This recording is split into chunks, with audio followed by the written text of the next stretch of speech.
Today I'm finishing off the video that I've been putting together on web design, which is a Wix sponsored video, which is really cool because they've been awesome to work with. But it's been really fun to, aside from putting together all the points and the lessons for the video, to dig through all my old websites. I found all these archives, and fortunately, because I'm a bit of a hoarder, I've kept all my artwork since I was like 11.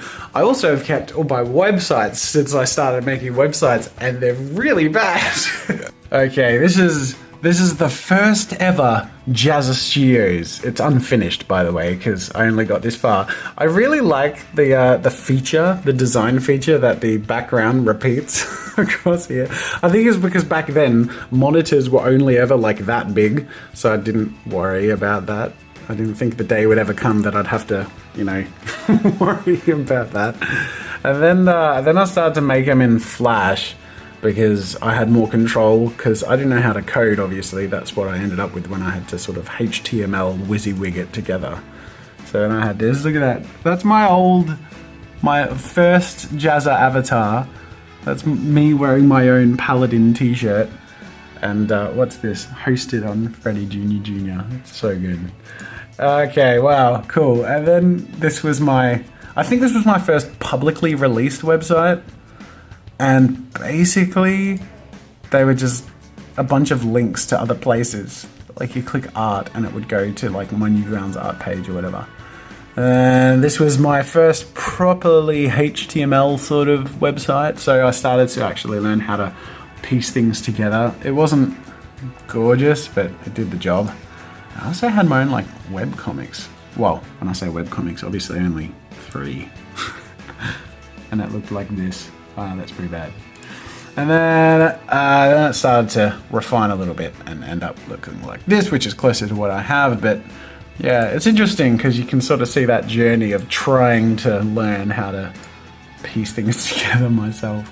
Let's draw Doctor Strange, publish. The video has been released, and g'day, ladies and gentlemen, welcome to Draw With... what the hell? 1 dislike. I released this literally 20 seconds ago. This is a 5.5 minute video. You have no reason to dislike this, you bastard. I have this theory that there are 4 or 5 people who I have offended deeply in some way in the course of my life, probably in person, people that hate me as a person, who calculatedly watch every video just to immediately click dislike. I feel like they're the same people. I don't know what it is. It's really weird. Because even if you make the best video you've ever made and everyone loves it, there's always minimally 3 or 4 dislikes, which I understand. It's gonna happen on everyone's video. But I'm I want to be a fly on the wall in the places where the people do that, because I'm curious about the motivation, because I genuinely don't know what goes through their head. Is it this keeps popping up in my feed, bugger off sort of thing? Or is it I prefer the other sort of content, so I'll dislike this kind of content because this isn't the kind of content I prefer from this person? Or is it I hate you, I subscribe to you because I want to tell you how much I hate you? So my main task for today actually is to deliver some final assets for the Tale Teller to Screen Australia and NFSA, something film archive, I don't know. Anyways, it's part of the contract that I have with Screen Australia when I made the Tale Teller, and it's sort of the very last thing, and we've sort of delayed it a bit and not got around to it, mainly because it involves burning DVDs and getting a statutory declaration and a whole bunch of things like that. So yeah, I think we just really need to do it. So I'm going to try and do it. I don't think I've burned a DVD in 4 years. Question of the day comes from Toby Jones, who says, I am an artist wanting to get into YouTube, but I don't know what sort of content I should post. I do digital and traditional art, but I don't think I'm at the skill level where I can create tutorials. I believe that YouTube will still be a good chance for me to practice and share my art with others. Any suggestions on what I should post? Depends on what your goal is, and it's a tricky question, because the reality is that internet always changes, and I wouldn't have guessed I'd become a YouTuber because I was just making art and animation, and that evolved into YouTube.